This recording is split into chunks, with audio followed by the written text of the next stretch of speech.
Hello students. So today we will discuss about the limiting and excess reagent.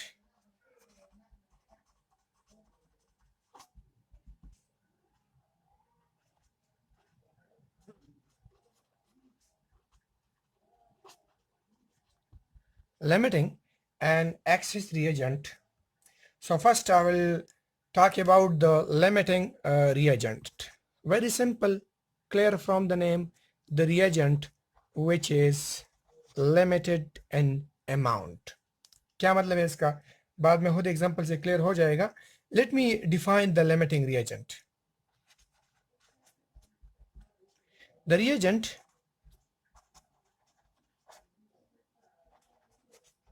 which consumes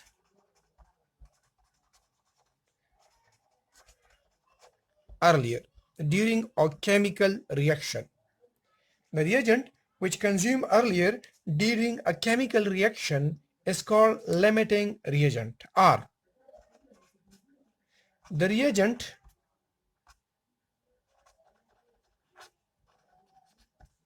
which controls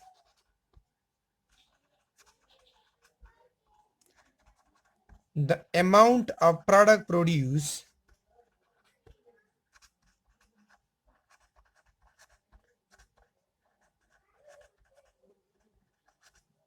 during a chemical reaction, mean the amount of product produced depends upon the amount of limiting reagent. Before to give you some examples from a chemical reactions from chemistry, मैं एक general example देता हूं ताकि आपका थोड़ा concept बन जाए. For example एक टेस्ट क्रिकेट मैच है और एक टीम ने 200 रन बनाए हैं और तमाम के तमाम खिलाड़ी आउट हो चुके हैं. अगर आप कभी कभी क्रिकेट देखते हैं तो यहाँ पे प्लेयर आउट हो चुके हैं लेकिन स्टिल और भी पॉसिबल है और रेस भी बाकी है, लेकिन रन्स आगे नहीं बढ़ सकते इसी इनिंग्स के, क्योंकि जो प्लेयर्स थे वो आउट हो चुके हैं. So now the amount of product mean the amount of runs control किया गया है by the number of players. यहाँ पे प्लेयर्स क्योंकि आउट हो चुके हैं इसीलिए रन्स आगे नहीं बढ़ रहे हैं. इसी तरह आप T20 कंसिडर कर ले. फॉर एग्जांपल एक टीम है बहुत अच्छा जा रहा है, उसके 5 खिलाड़ी आउट हो चुके हैं और इसका एक बेस्ट ऑलराउंडर जो है वो क्रीज पे मौजूद है, लेकिन 20 ओवर पूरे हो गए. अब वो ये नहीं कह सकते कि हमारा ऑलराउंडर तो अभी अभी निकला है, आपने ओवर करना है, आपने बॉल करना है, आपने बॉलिंग करना है. नहीं, यहाँ पे अब चूंकि ओवर्स खत्म हो चुके हैं, 20 ओवर्स खत्म हो चुके हैं, लिहाजा ये इनिंग जो है ये रन्स आगे नहीं बढ़ सकते. यहाँ पे वहां पे लिमिटिंग रिएजेंट था. टेस्ट मैच में लिमिटिंग रिएजेंट जो है वो नंबर ऑफ प्लेयर्स थे. यहाँ पे लिमिटिंग रिएजेंट जो है वो है number of over that were played. अब कंसिडर कर ले, मैं एक सिंपल एग्जांपल लेता हूं H2O का. Hydrogen react with oxygen and produce H2O. मैं लेता हूं फॉर एग्जांपल, हमें दिए गए हैं कितने 4 ग्राम ऑफ हाइड्रोजन दिया गया है और 30 ग्राम ऑफ ऑक्सीजन दिया गया है, and they are asking for the amount of product produce. जब इस तरह का क्वेश्चन स्टूडेंट से पूछा जाता है तो अक्सर स्टूडेंट्स उसी रीजन को लिमिटिंग रीजन कंसिडर करता है जो मकदार में कम दिखता हो, लेकिन ऐसा हरगिज नहीं. पॉसिबल है, पॉसिबल जरूर है, लेकिन ये जरूरी नहीं है कि जब भी अमाउंट कम हो, जिसका भी अमाउंट कम हो वो लिमिटिंग होगा. नहीं, इस तरह नहीं. अच्छा, तो लिमिटिंग रीजन कौन सा वाला होगा तो कैलकुलेशन से खुद क्लियर हो जाएगा. अब चूंकि हमें 2 रिएजेंट दिए गए हैं, हाइड्रोजन और oxygen, and they are asking for the amount of water mean the amount of product produce. So first we need to determine to find out which one of the two is the limiting reagent. Then on the basis of limiting reagent we will find out the amount of product produced. So यहाँ पे मैंने first determine करना है that which one is a limiting one, hydrogen versus oxygen. Simple by simple ratio method I am going to find out. ये आप MCQs में भी इस्तेमाल कर सकते हैं. वेरी बहुत सिंपल मेथड है. फॉर एग्जांपल यहाँ पे आपने ये data, this data you need to use, लेकिन इसके लिए आपने हाफ डेटा कहाँ से लेना है? हाफ डेटा आपने लेना है बैलेंस केमिकल इक्वेशन से। अब देख लें, मैं बैलेंस करता हूँ इस इक्वेशन को, 2 hydrogen here, 2 here is balance, oxygen 2 and oxygen 1, so put 2 here, now oxygen 2 but hydrogen 4 and put 2 here. Now the number of hydrogen 4 here and the number of oxygen 2, so the equation is balanced, 4 and 2, the equation is balanced now. अब दूसरी बात यह है कि यहाँ पे जो balance chemical equation में जो कोएफिशिएंट है 2 and 1 and 2, 2 1 and 2 ये नंबर ऑफ मोल में है, लेकिन यहाँ पे हमें जो वैल्यू दी गई है ये मास एंड ग्राम में। वेरी सिंपल, या तो आप मास एंड ग्राम को नंबर ऑफ मोल में कन्वर्ट कर ले, या इस नंबर ऑफ मोल को मास एंड ग्राम में कन्वर्ट कर ले, जो भी आपको आसान हो आप उसी मेथड को फॉलो कर सकते हैं। मैं क्या करता हूं, मैं इस जो balance half of the data आपने किस चीज से लेना है मैंने कह दिया कि ये पॉइंट अपने साथ नोट कर लें कि आपने हाफ ऑफ द डेटा जो है वो बैलेंस केमिकल इक्वेशन से लेना है, otherwise you can't solve this question. अब देख लें, यहाँ पे 4 हाइड्रोजन है, तो जब 4 हाइड्रोजन है तो 4 multiply 1 is equal to 4 gram. Hydrogen 1 molecule है, so 16 multiply 2 is equal to 32 ग्राम।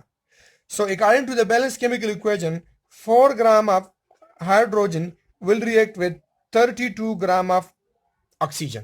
अब देखते हैं कि इस 4 ग्राम ये जो था ये बैलेंस केमिकल इक्वेशन से मैंने लिया, और ये मुझे दी गई, फॉर एग्जांपल मैं कहता हूं ये 5 है, कंसिडर करता हूं, 4 तो बिल्कुल सिंपल आता है, मैंने इसको कंसिडर किया 5, तो 5 ग्राम, अगर 4 ग्राम के लिए 32 ग्राम रिक्वायर्ड है तो 5 ग्राम के लिए how much oxygen will be required by cross multiplication. So 4 multiply x is equal to 5 multiply 32 by simple calculation. x is equal to 5 multiply 30 divide by what? Divide by 4। By doing the calculation, so by doing the calculation we get x is equal to 37.5. You may use calculator in this case, but the entry test you can't. So अब देखें ना, 5 gram of hydrogen के लिए how much oxygen is required? For 5 gram of hydrogen you need 37.5 gram of oxygen, लेकिन आपको कितना दिया गया है? वो है 30। अब देख लें, रिक्वायर्ड जो है वो 37.5 है और जो गिवन है वो 30 है। इसका मतलब ये है कि 5 ग्राम के लिए रिक्वायर्ड 37 है और जो हमें दिया गया है वो 30 है। इसका मतलब ये है कि रिक्वायर्ड ज्यादा है और गिवन कम है, मतलब oxygen is a limiting reagent.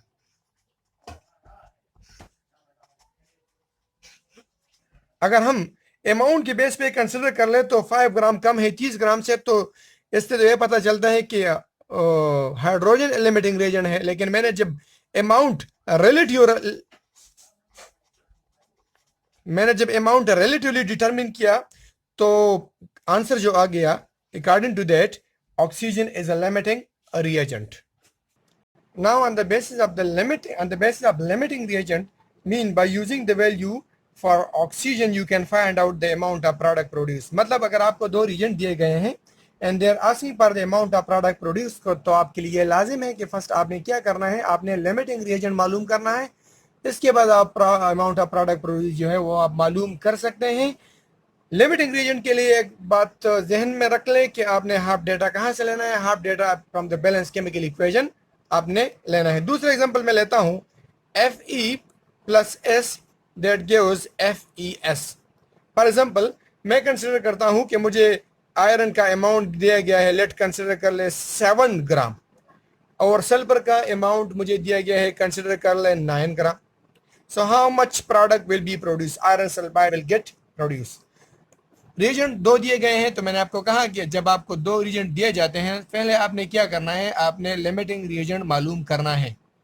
अब हमने आयरन और सल्फर में से लिमिटिंग रिएजेंट मालूम करना है। Then on the base of the limiting reagent we will find out the amount of product produce. मैंने कहा आपको कि हम सिंपल रेशो ले लेते हैं, iron and sulphur. Take half data from the balance chemical equation, iron 1, sulfur 1, so the equation is balanced. Look here, 1 mole and 1 mole. यहाँ पे जो हमें वैल्यू दी गई है ये ग्राम में है, सो यहाँ पे जो वैल्यू है ये भी आप ग्राम में कन्वर्ट कर लें. So atomic mass of iron is almost, I think this is 56 multiply 1 is equal, and 32 multiply 1 is equal to 32, and this one is equal to 56. So from the balanced chemical equation, 56 gram of iron requires 32 gram of sulfur. 56 gram iron के लिए sulphur कितना required है? 32 ग्राम. तो इन दोनों में से आप कोई भी कंसिडर कर सकते हैं, लेकिन एक पॉइंट याद रख ले, अगर आप 9 को कंसिडर करते हैं तो आपने इधर लिखना है, अगर आपने आयरन का कंसिडर करना है 7 तो इधर लिखना है. मैं सिंपली कंसिडर करता हूं, for example 56 gram need 32 gram, so 7 gram need how much? 56 ग्राम के लिए 32 ग्राम रिक्वायर्ड है, तो 7 ग्राम के लिए कितना रिक्वायर्ड हो? सिंपल क्रॉस मल्टीप्लीकेशन है, 5th क्लास मैथमेटिक्स है. 56 multiply x is equal to 7 multiply 32, so x is equal to 7 multiply 32 divide by 56. Simple calculation कर दे. From the calculation, now do the calculation. So from the calculation, 7 1 7, 7 8 56, 8 1 8, 8 4 32. So x is equal to 4.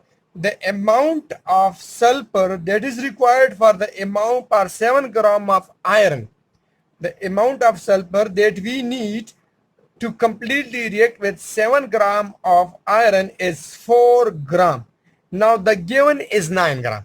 The given is 9 gram. So it's quite clear that the given amount is greater than the required amount. Mean this one is in excess. When this one is in excess, so this one is the limiting one. So यहाँ पे हमारे पास जो limiting है वो है क्या? वो है iron. By using this method, you can find out any limiting reagent in a chemical reaction when they put there in the MCQs based examinations or SAT examination, mean a kind of problem they may set for you. अभी आते हैं tricks की तरफ. ये method भी, this method is also very easy. You can use this method in the MCQs based examination. लेकिन जो tricks हैं वो भी सिंपल हैं. उसी की तरफ आते हैं, क्योंकि मैंने आपको शुरू में कहा था कि हम ट्रिक्स के बारे में भी डिस्कस करेंगे.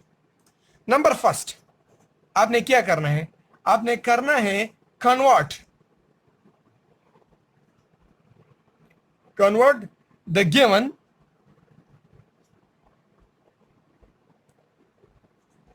into gram or mole according to the value present and balanced chemical equation.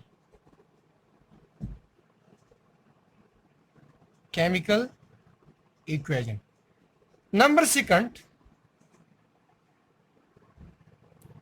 divide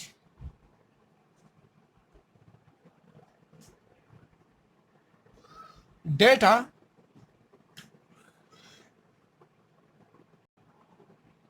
given data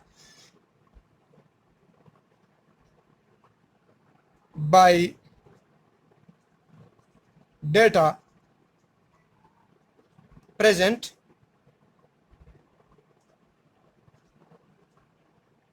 and balance chemical equation. And number third, now compare the values. The value with less amount is the limiting one. उसी example को मैं इस्तेमाल करता हूं जो हमने manually किया. Consider कर लें, ये कंसिडर कर लें दिस एग्जाम्पल को. For example we have iron and sulfur that gives FeS. The given amount is 7 gram and this one is 9 gram, and they are asking for this the amount of product. First we are going to find out the limiting reagent. यहाँ पे balance chemical equation में हमारे साथ जो value है वो है मोल में, 1 mole and 1 mole. This one जो गिवन है वो ग्राम में है. आप इस मोल को ग्राम में कन्वर्ट कर सकते हैं या ग्राम को मोल में कन्वर्ट कर सकते हैं। फिर आपने क्या करना है, आपने डिवीजन करना है, मीन स्टेप नंबर सेकंड करना है। ये देख लें, इस पॉइंट को क्लियर कर लें, इस तरह कर लें। ये मास इन ग्राम में है, इन दोनों को मास इन ग्राम में कन्वर्ट कर लें, या ये नंबर ऑफ मोल में है, इसको नंबर ऑफ मोल में कन्वर्ट कर लें। इजी कौन सा, जो भी है, जो भी आपके लिए इजी हो, आप उसी मेथड का इस्तेमाल कर लें। यहाँ पे इजी ये है कि 56 gram of iron react with 32 gram of what, 32 gram of sulphur. अभी ये हो गया स्टेप नंबर फर्स्ट। ये मैंने, ये मोल में था, मैंने ग्राम में कन्वर्ट कर दिया। मैंने आपको कह दिया कि आपने दोनों डेटा को सेम यूनिट में कन्वर्ट करना है। ये ग्राम में, इसको भी ग्राम में कन्वर्ट कर ले, या ये मोल में है, इसके मोल, उसको मोल में कन्वर्ट कर ले। अब स्टेप नंबर सेकंड कंसिडर कर ले। Divide the given data 7 by coefficient 56 and this one 9 by 56, 9 by 32, 7 by 56 and 9 by 32। अब देख लें, यहां पे 7 पार्ट है out of 56, 7 part out of 56, यहां पे 9 पार्ट है आउट ऑफ 32। इसका मतलब यह है कि 7 part out of 56, for example किसी के साथ 56 रुपीस है और उसमें आपका जो पार्ट है वो जस्ट 7 है। यहां पे किसी के पास 32 रुपीस है और आपका जो पार्ट है वो 9 है। इसका मतलब है कि इस केस में आपके जो अमाउंट है ना वो कम है, mean this one is a limiting one, this one is a limiting one and this one is the reagent in excess. So by using these three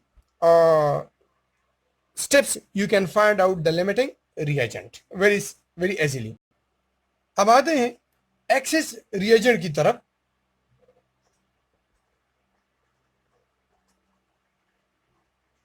very simple reagent other than limiting, एक हो गया limiting तो दूसरा हो गया reagent and excess, or you can say R, simply we can define the reagent that is left over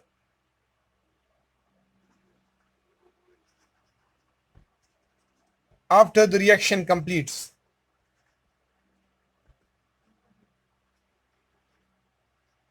is called excess reagent। For example इस case में हमारे पास सल्फर जो है वो एक्सेस रिएजेंट है और आयरन जो है वो लिमिटिंग रिएजेंट है।